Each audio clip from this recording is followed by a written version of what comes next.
لیکن انسان جہاں سے عزت ملتی ہے اس کو حاصل کرنے کے لیے کوشاں ہوتا ہے.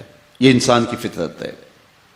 اسی لیے بہت سارے لوگ ولایت کا دعویٰ، مہدیت کا دعویٰ کر دیتے ہیں، کیونکہ لوگ اس ذریعے عزت کرتے ہیں. تو عزتیں پانے کے لیے لوگوں نے مختلف ادوار کے اندر یہ دعویٰ کیا کہ ہم بھی نبی ہیں، ہم بھی رسول ہیں. دور رسالت مآب صلی اللہ علیہ وآلہ وسلم میں یہ دعویٰ ہوا.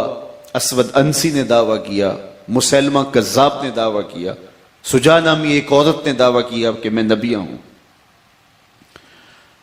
اور میرے اور آپ کے آقا مولا نے خبر بھی اس بات کی دی کہ میرے بعد 30 لوگ آئیں گے جو دجال ہوں گے، اور وہ یہ ادعا رکھیں گے کہ ہم نبی ہیں، لیکن وہ جھوٹے ہوں گے.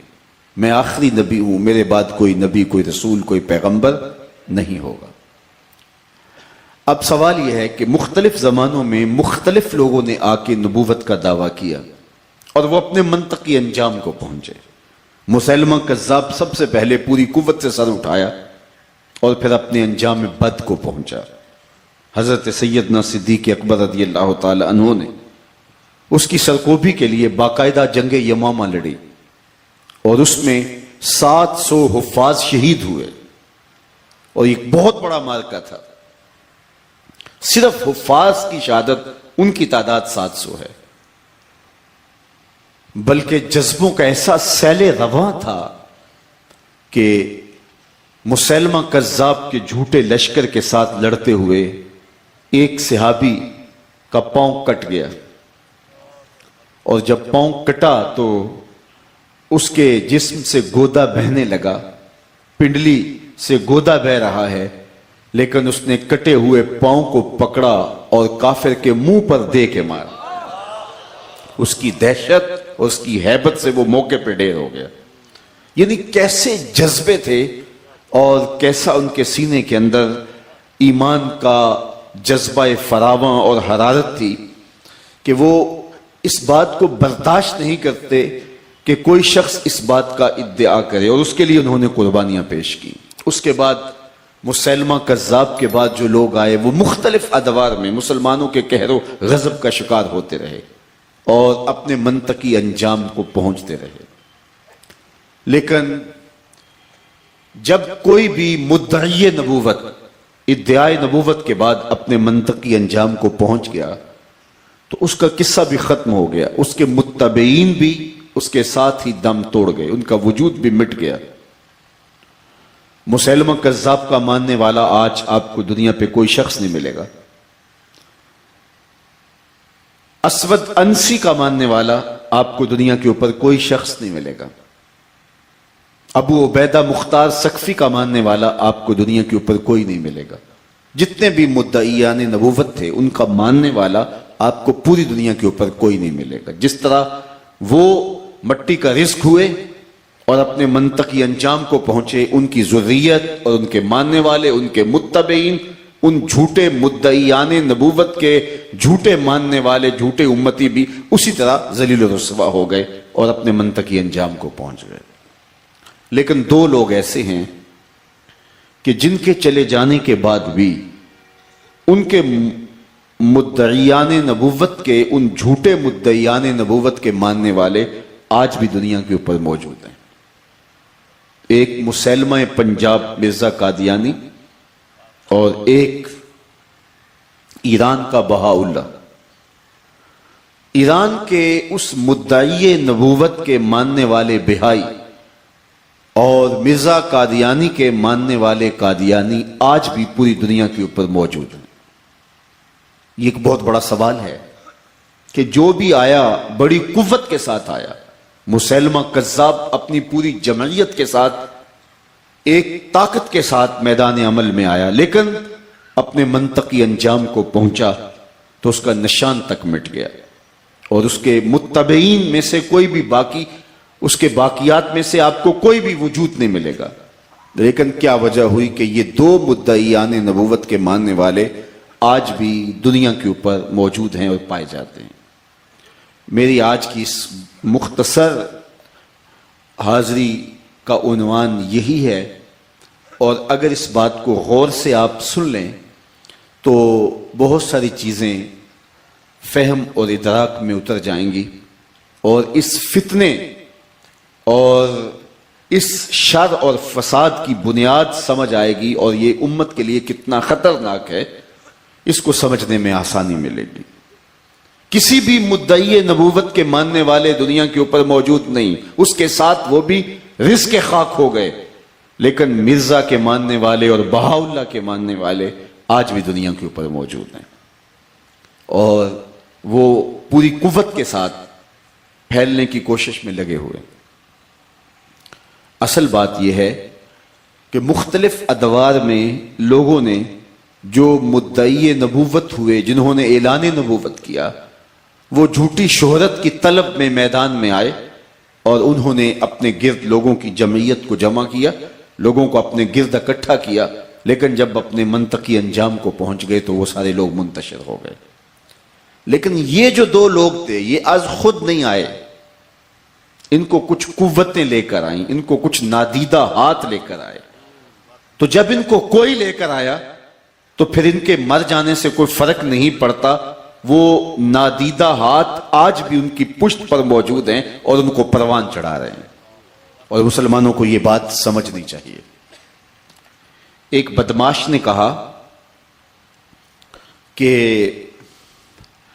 مسلمانوں کے اندر اگر 4 چیزیں ختم کر دی جائیں تو وہ تسخیر کر لیے جائیں گے، کیونکہ یہ امت مختلف مراحل سے گزری ہے۔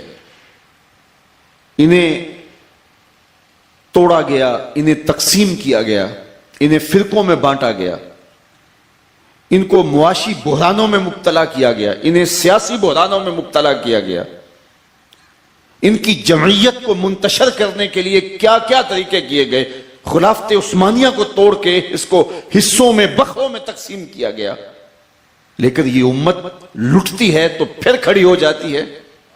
جب ہلاکو خان بغداد کو اجاڑا تھا تو کوئی کہتا نہیں تھا کہ امت پھر کبھی کھڑی ہوگی۔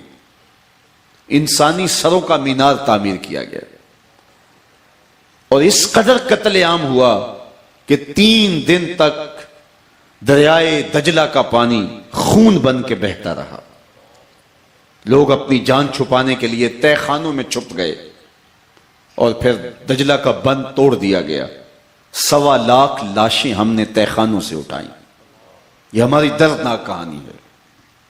کوئی کہتا نہیں تھا کہ مسلمان دوبارہ بھی اٹھ پائیں گے، دوبارہ بھی پنپیں گے، دوبارہ بھی ان کی نشت ہو سکے گی، لیکن پھر اسی ہلاکو خان کی اولاد کا ایک شخص ارغون خان مسلمان ہوتا ہے اور اسلام کا جھنڈا ہاتھ میں پکڑتا ہے۔ اقبال کہتا ہے کہ تو نہ مٹ جائے گا ایران کے مٹ جانے سے، تو نہ مٹ جائے گا ایران کے مٹ جانے سے، نشائے میں کو غرض نہیں پیمانے سے، ہے ایاں یورش تاتار کے افسانے سے، پاسباں کعبے کو مل گئے صنم خانے سے۔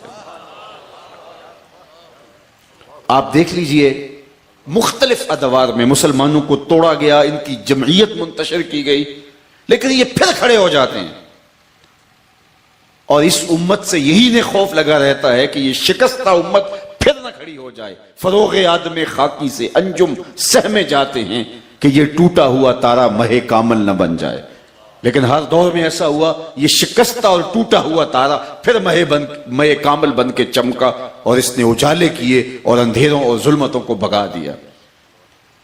تو انہوں نے کہا کہ کس طرح اس امت کی جمعیت کو توڑا جائے اور وہ دوبارہ اٹھ نہ سکیں، دوبارہ پنپ نہ سکیں۔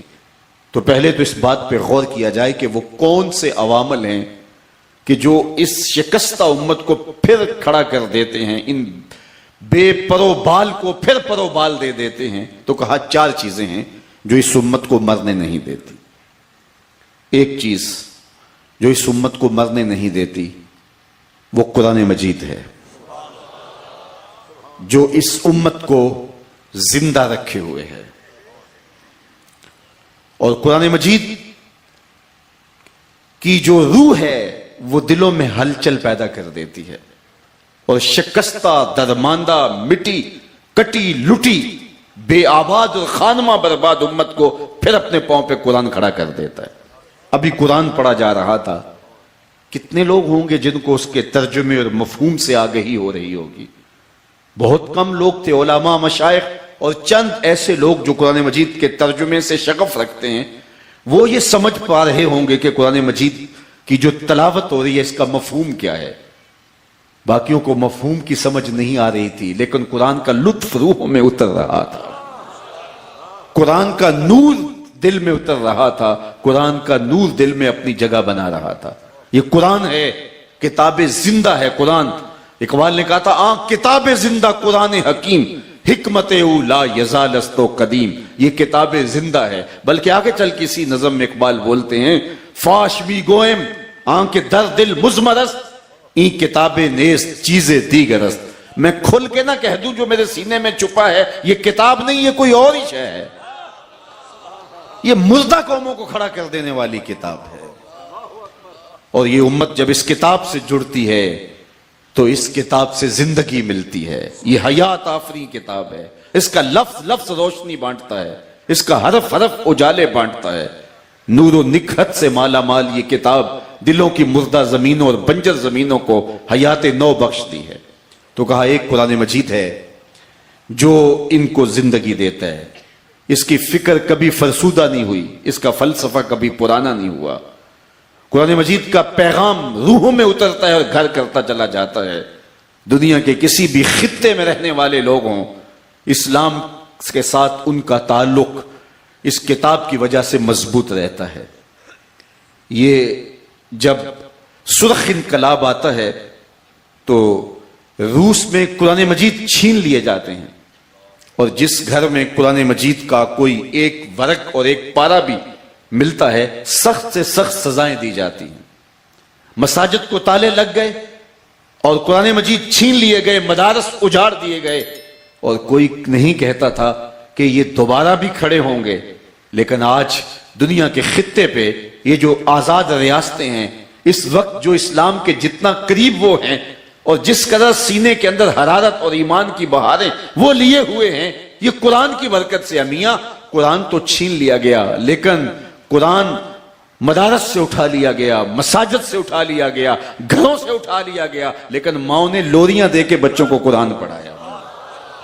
تو قرآن اس امت کی زندگی ہے، قرآن اس امت کو کھڑا کر دیتا ہے۔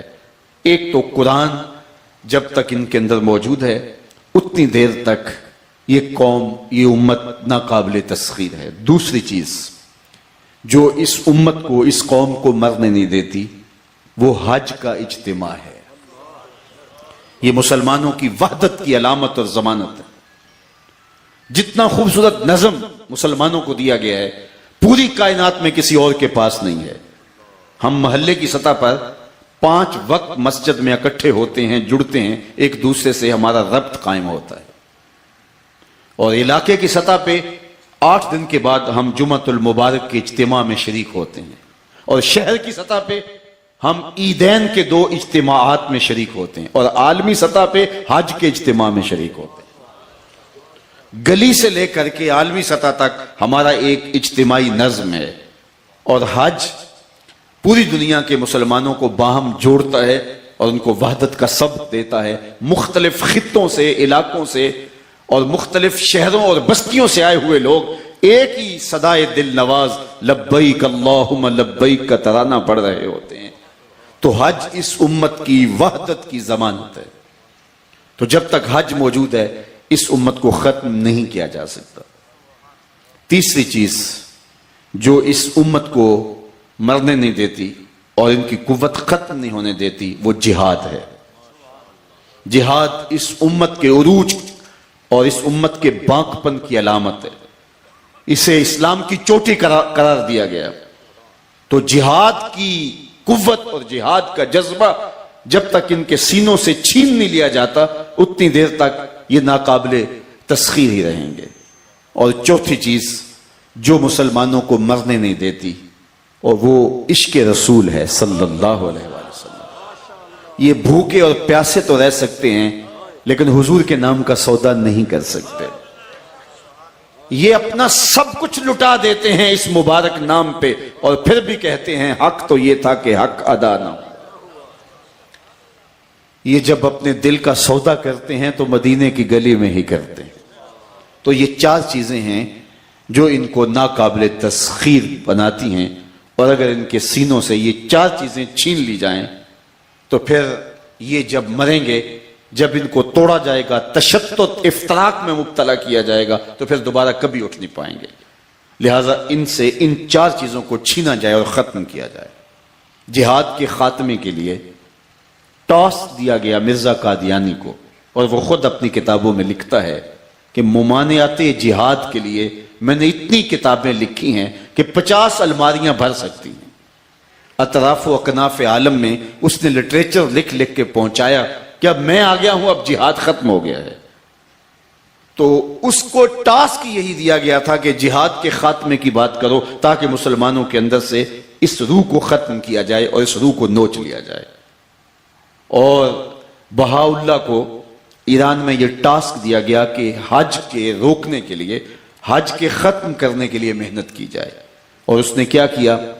جگہ جگہ کعبۃ اللہ کے ماڈل بنائے، اور لوگوں کو کہا اتنا سفر کر کے کاٹ کے صوبتیں وہاں جاتے ہو اور ادھر ہی چکر کاٹ لیا کرو، یہ میں نے شبیہ کعبۃ اللہ کی بنا دی۔ اور اسی طرح کتاب اللہ سے دور رکھنے کے لیے انہوں نے کوششیں کی، اور لوگوں کو قرآن مجید سے، کتاب اللہ سے صرف رسمی تعلق رہ جائے، یہ قرآن مجید کے معانی و مطالب اور اس کے مفاہیم سے آگاہی نہ پا سکیں، اور اس کے لیے مدارس کو اجاڑا گیا۔ اور یہ کہانی ہے اس وقت کی جب بر صغیر پاک و ہند میں انگریز کے ناپاک قدم آئے، تو اس وقت مدارس دینیہ کو اجاڑ دیا گیا، علماء کو کالے پانیوں کی سزا دی گئی، توپوں کے دھانوں پر باندھ کر کے جو ہے وہ ان کو اڑا دیا گیا، تاکہ نہ رہے بانس نہ بجے بانسری۔ تو یہ علماء ہی حق کی آواز بلند کرتے ہیں، تو یہ نہیں رہیں گے تو پھر کون حق کی آواز بلند کرے گا؟ ان سے مدارس چھین لیے گئے اور ان کو بے گھر کر دیا گیا۔ لارڈ میکالے کے نصاب تعلیم سے جو ہے وہ مدارس بالکل اجڑ کے رہ گئے، لیکن اللہ علماء کی قبروں پہ کروڑوں رحمتوں کا نزول فرمائے۔ مدارس اجڑ گئے، انہوں نے کہا کہ یہ عمارتوں کا دین محتاج نہیں ہے، وہ پپل کے درخت کے نیچے بیٹھے اور وہی مدرسہ قائم ہو گیا۔ اور چوتھی چیز جو انہوں نے ختم کرنے کی سازش کی، وہ اللہ کے محبوب علیہ الصلوۃ والسلام کی محبت کو سینوں سے اچکنے کے لیے کوشش کی، اور آقا کریم علیہ الصلوۃ والسلام کے مبارک نام کو اور حضور کی ذات کو متنازع بنانے کے لیے جو ہے وہ بدکاری کی، اور بر صغیر پاک و ہند کے اندر فرقہ بندی کی بنیاد ڈالی۔ اور یہ دردناک کہانی ہے کہ جس زمانے میں مدارس کو اجاڑا جا رہا تھا، اگر کچھ مدارس کی سرپرستی ہو رہی تھی تو یہ ایک سوالیہ نشان ہے، ایسا کیوں تھا؟ اور پھر ہوا کیا کہ حضور علیہ الصلوۃ والسلام کے مبارک نام پہ یہ امت جگڑنے لگی اور فرقوں اور گروہوں میں تقسیم ہو گئی۔ حضور کا نام تو وحدت کی علامت تھی، حضور کا نام تو بکھرے ہوئوں کو جوڑنے کا ذریعہ تھا، لیکن حضور کے نام پر اور حضور کے اوصاف حمیدہ پر، حضور کے کمالات پر مناظرے شروع ہو گئے۔ لوگ مسجدوں میں ترازو رکھ کے بیٹھ گئے، نبی کی شانیں تولنے لگے۔ ایک کہنے لگا سیر ہے، دوسرا کہتا ہے سوا سیر ہے، تیسرا کہتا ہے کہ ایک چھٹانک اور ڈال لو۔ میاں اس کو تولنے لگے ہو جو تولا نہیں جا سکتا، اس کو ناپ رہے ہو جو ناپا نہیں جا سکتا۔ سونار کے چھوٹے سے ترازو پہ رتی اور ماشے کا حساب تو ہو سکتا ہے، لیکن منوں اور ٹنوں کا حساب نہیں آ سکتا۔ عقل کے ترازو پہ آپ کو شوق ہو تو مجھے تول لیں، مجھے شوق ہو تو آپ کو تول لوں، لیکن جو نبیوں کا بھی امام ہو اس کو کیسے تولا جا سکتا ہے؟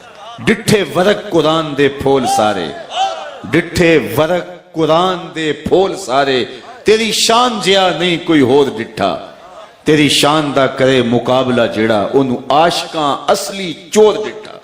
کوئی نور آکھے کوئی بشر آکھے، پیندہ رات دنے ایہو شور ڈٹھا، اللہ والیاں گل مکا دیتی تساں ہور ڈٹھا اساں ہور ڈٹھا۔ تم نے حلیمہ کی بکریوں کے پیچھے پیچھے دیکھا ہے، سدرہ پر جبریل کے آگے آگے نہیں دیکھا۔ اور ایک قوال بولا تو نے یوسف کو کنویں میں دیکھا تو کیا دیکھا؟ ارے ناداں جو مطلق تھا مقید کر دیا تو نے، تو ابھی تک کنویں میں دیکھ رہا ہے وہ مصر کے تخت کا مالک بھی بنا ہوا ہے۔ تو حضور علیہ السلام کی ذات تو اس امت کی وحدت کی علامت ہے۔ اقبال بولا دل با محبوب حجازی بستائیں، زی جہت با یک دیگر پیوستائیں، چوں گلے صد برگ مارا بو یکیست، او کے جانے ای نظاموں او یکیست، مست چشمے ساکیے بتہاستیم، در جہاں مثل مو می ناستیم۔ میری اور آپ کی محبت کا سبب کیا ہے؟ آپ مجھے پلکوں پہ بٹھا رہے ہیں، آپ کی پیشانیوں کی چمک اور آپ کی آنکھوں کا نور اور اس پہ لکھا ہوا پتلیوں پہ محبت کے پیغام یہ کیا بتا رہے ہیں؟ میں کون ہوں، میری کیا حیثیت ہے؟ اسی لیے محبت سے مجھے دیکھ رہے ہیں، میں تمہارے رسول کا نام لیتا ہوں۔ میرے استاد جھوم کے ایک مصرع شعر پڑھا کرتے تھے، محمد کی وساطت سے محبت تیری میری ہے۔ یار آپ بڑے بڑے عمرا، بڑے بڑے اہل علم، آپ نیچے بیٹھے ان مشائخ کو، سادات کو اوپر بٹھایا ہے۔ کیوں بٹھایا ہے؟ کیوں عزت دیتے ہیں؟ اسی وجہ سے کہ کوئی حضور کی نسل سے ہے، کوئی حضور کے دین کا خادم ہے، کسی کے لبوں پر قرآن کے نغمے ہیں اور کسی کے سینے میں حدیث کا نور ہے۔ محمد کی وساطت سے محبت تیری میری ہے، محبت اصل ہے ان کی، نہ تیری ہے نہ میری، تو وہ بنیاد ہے۔ دل با محبوب حجازی بستائیں، زی جہت با یک دیگر پیوستائیں، ہزاروں قومیں وجود میں آئیں، دہر میں خشک و تر کے رشتے سے، ہم نے بنیاد دوستی رکھی یاد خیر البشر کے رشتے سے۔ تو حضور کی محبت تو انسانوں کو جوڑتی ہے۔ بلال حبشے سے تھے، صہیب روم سے تھے، سلمان فارس سے تھے، حضرت سعد مدینے کے رہنے والے تھے، حضرت ابو بکر عمر رضی اللہ تعالیٰ عنہما مکے کے رہنے والے تھے، لیکن سب کو جوڑ کے ایک برادری بنا دیا۔ اور دوسرا رشتے میں سکا چچا لگتا تھا ابو لہب، اسے کیا کہا؟ لکم دینکم ولی یدین، تیرا دین تیرے ساتھ، ہمارا دین ہمارے ساتھ، نسب ایک ہے، خاندان ایک ہے، زبان ایک ہے، لیکن کہا تو اور ہے ہم اور ہیں۔ اور سلمان فارس سے آیا تھا، سینے سے جوڑ کے کہا سلمان منا اہل البیت، سلمان میرے اہل بیت سے۔ کول ہندیاں میں کئیاں اپنا نہ جانیاں، دل والے آکیا دلدار آ گئے۔ تو یہ تو نسبت جوڑتی ہے۔ تو حضور کا نام، حضور کا ذکر اور آقا کریم کی محبت انسانوں کو باہم جوڑتی ہے۔ تو یہ چار چیزیں ہیں۔ اور دور موجود کے اندر ایک طرف ختم نبوت پہ جس طرح حملہ ہے، اور وہ نادیدہ اور خفیہ ہاتھ جنہوں نے اس بدکماش شخص کو کھڑا کیا، اور پھر آج اس کی ذریت کو وہی سپورٹ کر رہے ہیں اور پال رہے ہیں پوری دنیا کے اوپر، تاکہ مسلمانوں کے اندر تشدد اور افتراق جاری رہے، وہی قوتیں پیغمبر حسن و جمال کی محبت سینوں سے نکالنے کے لیے کوشاں ہیں، اور آئے دن کوئی نہ کوئی ایسا تماشا کرتے ہیں جس سے مسلمانوں کے دل زخمی ہوں اور روحیں گائل ہوں۔ لیکن میں نے 2006 میں جب خاکے تراشے گئے تھے اس وقت بھی کہا تھا، اور آج بھی گلی گلی کہہ رہا ہوں کہ خاکے تو خاکیوں کے ہوتے ہیں، جو پیکر نور ہو اس کے خاکے کون تراشے گا؟ چاند کی طرف منہ کر کے تھوکنے والے کا اپنا ہی منہ گندا ہوگا۔ چاند کی نوری کرنوں کو میلا نہیں کیا جا سکتا۔ مدینے کا چاند کل بھی روشن تھا، ہرا کا چاند آج بھی روشن ہے، اور رہے گا یوں ہی، ان کا چرچا رہے گا، پڑے خاک ہو جائیں جل جائیں۔ میرے حضور کی عظمتوں کو کم نہیں کیا جا سکتا۔ ہمارے ایک بزرگ تھے، ان کا پنجابی شعر مجھے یاد آیا کہ جدا ذکر خدا بلند کرے، جدا ذکر خدا بلند کرے، کیڑا جمعہ اس نو بند کرے، اس ذکر دا حافظ آپ خدا، پڑھو لا الہ الا اللہ۔ اللہ نے خود حفاظت اپنے محبوب کی عظمتوں اور رفتوں اور عروج اور بانکپن کی لی ہے۔ وَرَفَعْنَا لَكَ ذِكْرَكَ، محبوب تیرا ذکر ہر آن، ہر ساعت، ہر لمحہ بلند ہوتا چلا جائے گا۔ وَلَلْآخِرَةُ خَيْرٌ لَكَ مِنَ الْأُولَى، میں نے جب سے ہوش سنبھالی ہے میں نے دیکھا ہے اچھی قدریں زوال پذیر ہوئی ہیں۔ میرا تعلق ایک دیہات سے ہے، ہم چھوٹے ہوتے تھے تو سنتے تھے ایک شخص کی بیٹی پورے گاؤں کی بیٹی، لیکن آج ہم دیکھتے ہیں جس کی بیٹی اسی کی بیٹی۔ قدریں زوال پذیر ہوئی، بھائی چارے ٹوٹ گئے، خون سفید ہو گئے، آنکھوں سے حیا چھن گیا، قدریں پامال ہوئی ہیں۔ ہم نے دیکھا معاشرہ لڑکتا چلا گیا، ذلت کے گڑھوں میں گرتا چلا گیا، ہر قدر نیچے گئی ہے، لیکن ہم نے دیکھا ہے ذکر رسول اوپر گیا ہے۔ کیوں؟ ایسا کیوں ہوا؟ اس لیے کہ اچھی قدروں کو بحال رکھنا ہماری ذمہ داری تھی جو ہم نبھا نہ سکے، اور حضور کا ذکر اونچا رکھنا یہ رب کا ذمہ کرم تھا، اور اس نے نبھایا، اور محبوب کی شان کو کبھی کم نہیں کیا جا سکتا۔ لیکن دشمن اپنی محنت کر رہا ہے، تو ان چار باب ہیں یہ، ان میں مسلمانوں کے دل جو ہے وہ خالی کرنا چاہتا ہے، لیکن الحمدللہ اس امت کے اندر یہ جذبہ، یہ کرنٹ، یہ قوت، یہ توانائی موجود ہے کہ وہ شکستہ درماندہ ہونے کے باوجود بھی کتاب اللہ کے ساتھ اپنے تعلق کو مضبوط رکھتی ہے۔ اور دوسری بات کہ جہاد کا جب نقارہ بچتا ہے تو یہ اپنی جان اپنے مالک کے لیے قربان کر دینا فخر اور اعزاز سمجھتی ہے، اور اس امت کا یہ اعزاز ہے کہ ہر سال حجاج کرام کے لیے جو سعودی گورنمنٹ انتظامات کرتی ہے وہ کم پڑ جاتے ہیں اور حجاج زیادہ ہو جاتے ہیں۔ لوگ لاکھوں روپے خرچ کر کے اس حج کی عبادت کو جاری رکھے ہوئے ہیں۔ اور چوتھی چیز، حضور کا نام کبھی بھی کم نہیں ہوگا، اور حضور کے نام کا جھنڈا یہ امت کبھی بھی گرنے نہیں دے گی۔ ہر آنے والا دن محبوب کی عظمتوں کے ڈنکے بجاتا ہوا آئے گا، اور ان کی رفعتوں کے گیت گاتے ہوئے ہم آگے بڑھتے چلے جائیں گے۔ تو یہ دو ذریتیں ان جھوٹے مدعیان نبوت کی اس لیے باقی اور قائم ہیں کہ ان کو ان سرپرستوں نے اور ان آقاؤں نے آج بھی باقی رکھا ہے، تاکہ مسلمانوں کے اندر تشدد اور افتراق جو ہے وہ قائم رکھا جائے۔ تو ہمیں جب خبردار رہ کے جینے کا گر آ جائے گا تو دشمن کی دشمنی اور سازش کرنے والوں کی جو ہے وہ ناپاک سازشیں ہمارے پاس استقلال کے اندر نہ لرزش لا سکتے ہیں اور نہ لغزش پیدا کر سکتے ہیں، نہ ہماری وحدت اور جمعیت کو جو ہے وہ پارا کر سکتے ہیں۔ اس وقت امت کو ضرورت ہے کہ وہ حضور کے نام پہ جمع ہو، کتاب اللہ کے ساتھ اپنے تعلق کو مضبوط کریں، روزانہ ایک رکوع کم از کم کتاب اللہ کی تلاوت اپنے معمولات میں شامل کریں، اور اپنی نسلوں کو آج سے ہی کتاب اللہ کی تعلیمات سے روشناس کروائیں، اور کتاب اللہ کی تلاوت ان کے اوپر لازم کر دیں۔ آپ کی کسی صبح کا آغاز قرآن کی تلاوت کے بغیر نہ ہو، چاہے ایک رکوع ہی آپ قرآن مجید کی تلاوت کریں، لیکن آپ اپنی نسلوں کے اندر اس کو رواج دیں۔ اس کا نتیجہ یہ ہوگا کہ یہ سلسلہ پھر آگے نسلوں تک پھیلتا چلا جائے گا۔ لیکن آج اگر ہم نے اس میں سستی برتی تو آنے والے دور میں ہماری نسلیں اس دولت سے محروم ہو جائیں گی۔ اور دوسری بات، آقا کریم علیہ السلام کی محبت اور حضور کا عشق، یہ ہم اپنی نسلوں کے اندر ہمیشہ باقی اور زندہ رکھیں، اور کثرت کے ساتھ حضور کا ذکر کرنا اور درود و سلام کا اپنے گھروں میں اہتمام کرنا، یہ حضور سے محبت اور حضور سے پیار کی نہضت کا سبب اور ذریعہ ہے۔ ہمارے ہاں جو محافل میلاد اور حضور کے نام سے مختلف مجالس منعقد کی جاتی ہیں، محافل نعت کی جاتی ہیں، یہ بھی سبب ہے حضور کے ساتھ محبت اور وابستگی کا۔ صرف ہم اتنا کریں کہ ان کو مرتب کر لیں اور ان کو منظم کر لیں۔ یہ کوئی پیشہ نہیں ہے، یہ حضور علیہ السلام کی بارگاہ میں دربانی کا نام ہے۔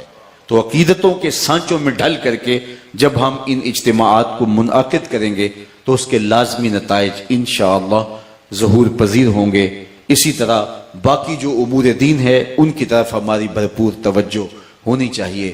چونکہ وقت اتنا زیادہ ہو گیا ہے تو میں چونکہ مغرب سے لے کر عشاء تک گفتگو کرنے کی عادت پختہ کر چکا ہوں، تو عشاء کے بعد اگر کبھی کسی جلسے میں تاخیر ہو جائے اور مجھے تاخیر سے بولنا پڑے تو مجھے ایک عجیب سی اندر سے بے چینی ہو رہی ہوتی ہے کہ جس طرح میں لوگوں کے ساتھ زیادتی کر رہا ہوں۔ اگرچہ آپ شوق کے ساتھ بیٹھے سن رہے ہوں گے، لیکن میری اندر کی کیفیت یہی ہے کہ میں بات کو مختصر سے مختصر ترین کروں۔ وہ کیا کسی نے کہا تھا، زمانہ تو سن رہا تھا بڑے شوق سے، ہم ہی سو گئے داستاں کہتے کہتے، آپ کے جذبوں کو سلام، آپ کی محبتوں کو سلام۔ نماز عصر سے اس وقت تک بیٹھے ہیں اور نماز عشاء بھی آپ سب لوگوں نے ادا کرنی ہے، تو میں اپنی گفتگو کو طوالت دینے کی بجائے علامہ اقبال کے شعر پہ اپنی گفتگو کو ختم کرتا ہوں۔ کی محمد سے وفا تو نے تو ہم تیرے ہیں، یہ جہاں چیز ہے کیا لوح و قلم تیرے ہیں۔ اقبال کہتا ہے حضور سے وفا کرو، پھر قلم بھی تمہیں دے دیں گے، تختی بھی تمہیں ہی دے دیں گے، پھر جو لکھنا ہوا خود ہی لکھ لینا، پھر تمہاری تقدیر کے فیصلے واشنگٹن میں نہیں ہوں گے بلکہ خدا بندے سے خود پوچھے گا بتا تیری رضا کیا ہے۔ شرط یہ ہے کہ حضور کے ساتھ وفا کا رشتہ مستحکم ہو۔ وآخر دعوانا ان الحمدللہ رب العالمین۔ حضرات گرامی ایک مرتبہ سورہ فاتحہ 3 دفعہ اخلاص، سورہ اخلاص تلاوت فرمائیں، اور اس کے بعد جناب بشارت علی شانی غوری مرحوم، ان کے لیے علامہ الحاج صابر ایوب نقشبندی صاحب کے والد گرامی کی بلندی درجات کے لیے عالمی مبلغ اسلام حضور قبلہ پیرزادہ محمد رضا ثاقب مصطفی آپ حضور دعا فرمائیں گے۔ تمام حضرات ایک مرتبہ سورہ فاتحہ 3 دفعہ سورہ اخلاص اول و آخر درود شریف اور حضرت کے مل کریں، حضرت والا دعا فرمائیں گے۔ مصطفیٰ جان رحمت پہ لاکھوں سلام، شمع بز میں ہدایت پہ لاکھوں سلام، شمع بز میں ہدایت پہ لاکھوں سلام۔ ہم یہاں سے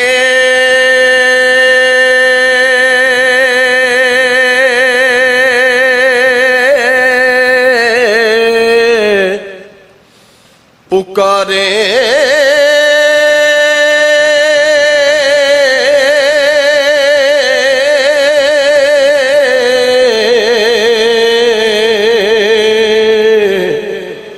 آقا مدینے سنے،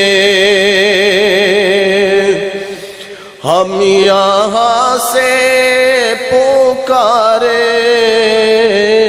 آقا مدینے سنے، مصطفیٰ کی سماعت پہ لاکھوں سلام، مصطفیٰ جان رحمت پہ لاکھوں سلام، شمع بز میں ہدایت پہ لاکھوں دست بستہ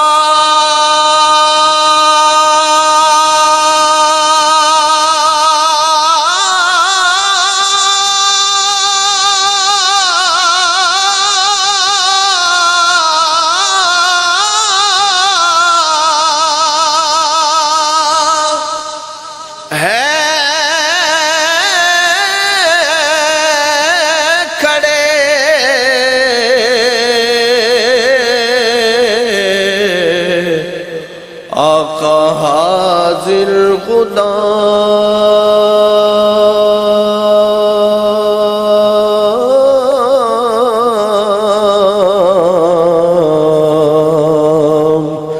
اور پیش کرتے ہیں غلامانہ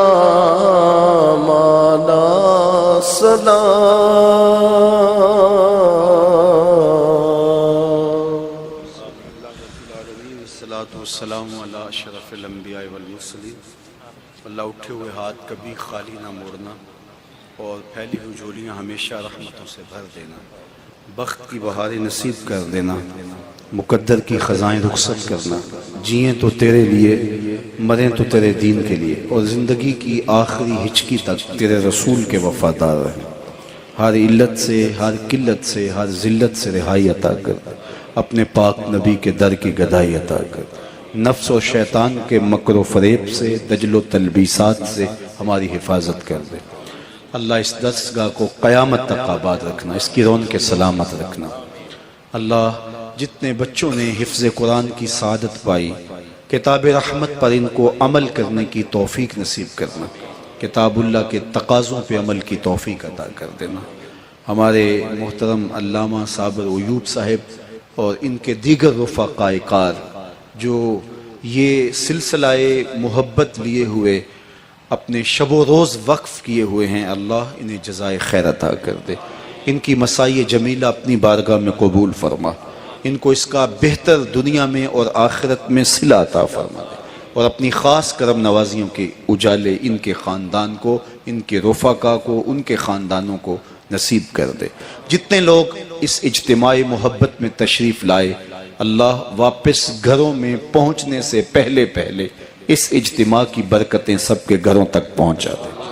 حضور خاتم النبیین کے ساتھ ہماری لازوال محبت کا رشتہ اور مستحکم کر دے، ہماری نسلوں کے اندر غیرت محبت رسول پیدا فرما دے۔ اے اللہ ایک ایک شخص کو خیریت و عافیت کے اجالے عطا کر دے۔ جن بزرگوں کے لیے دعا کا کہا گیا، اتنے لوگوں کی تڑپتی آمین کے ساتھ دعا ہے، اللہ انہیں ان کی قبروں کو اپنی رحمتوں سے بھر دے، روشنی و اجالوں سے مالا مال کر دے۔ جتنے لوگ تشریف فرما ہیں، ہمارے جتنے اعزاء و اقربا، دوست، ملنے والے، والدین، اس امت کے ایک ایک فرد کے لیے پیش کرتے ہیں جو اس دنیا سے حالت ایمان میں گیا، اللہ سب کی قبروں کو منور کر دے، وسیع کشادہ، روشن اور تاباں کر دے۔ عالی مرتبت علماء کرام، مشائخ اعظام جو تشریف لائے اور دیر تک ہمارے ساتھ جلوہ فراز رہے، اللہ ان کو ان کے وجود کی برکتوں کو وافر فرما دے اور اپنا خاص کرم اس امت کا مقسوم کر دے۔ ادارۃ المصطفیٰ پاکستان کے لیے جو 5 کنال قطع زمین پیش کیا گیا، اور وہاں جو ہم کام کرنے کا ارادہ رکھتے ہیں، اللہ اس میں تکمیل نصیب فرمانا، اور جن دوستوں نے یہ محبت پیش کی ہے ان کی دنیا، ان کا دین، ان کی آخرت اچھی کرنا، اور اللہ ہمیں اپنی اولادوں کو راہ دین پر مستقیم اور ثابت قدم رکھنا۔ اٹھے ہوئے ہاتھ خالی نہ پھیرے جائیں، آنکھوں کو شرم و حیا دی جائے، خیالوں کو طہارت دی جائے، سوچوں کو نور بخشا جائے۔ اٹھے ہوئے ہاتھ صرف تیرے حضور پھیلیں، اور پھیلنے والی جھولیاں تیری چوکھٹ کی دریوزہ گری کریں۔ ہمیں ہمیشہ اپنا محتاج رکھنا، کبھی زندگی بھر کسی کا محتاج نہ کرنا۔ میرے پاکستان کی خیر کرنا، میرے ملک کو امن کے اجالے دینا، یہاں دہشت گردی کے سلگتے الاؤ ٹھنڈے کر دینا، امن کی بہاریں پیدا فرمانا۔ اے اللہ اس امت کو عروج اور باق پن نصیب فرمانا، اس کی معاشی بدحالیوں کو دور کر کے اقتصادی بلندیوں تک اسے پہنچا دے۔ اللہ ہمیں تعلیم، شعور، علم، عمل سب کچھ نصیب فرما دے، اس امت کو غلبہ عطا کر دے۔ اللہ جو لوگ اہانت پیغمبر کا ارتکاب کرتے ہیں، اللہ ان کو غارت و رسوا کر دے۔ وصلی اللہ تعالی علی النبی الامین وآلہ وصحبہ اجمعین۔ رانا تھوڑا دے گیوں سانو اتے پا گیوں اے وچ فکراں